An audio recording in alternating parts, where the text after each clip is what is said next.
صرف یہ کہوں گا کہ سخی بنو، سخی بنو۔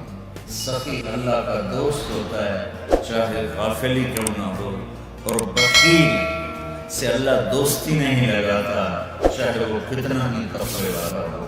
ایک دفعہ شیطان کی ملاقات ہوئی بنی اسرائیل کے ایک عابد کے ساتھ، تو انہوں نے شیطان سے پوچھا تیرے کتنے دوست ہیں؟ وہ کہنے لگا 3، میرے 3 دوست ہیں۔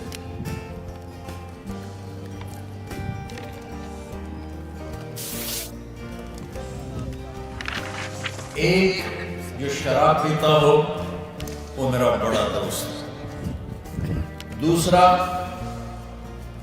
جو بخیل ہو، شوم، کنجوس، وہ میرا بڑا دوست ہے، تیسرا جو غصے والا ہو، غصے والا تو ہر انسان ہوتا ہے، جسے غصے پہ قابو نہ رہے اور پھٹ پڑے، کہ یہ 3 آدمی میرے بڑے پکے دوست ہیں۔ اور اگلی سن، اگر کسی میں تینوں اکٹھی ہو جائیں، شرابی بھی ہو، بخیل بھی ہو، غصے والا بھی ہو، پھر وہ میرا پیر ہوتا ہے، میں اس کا مرید ہوتا ہوں۔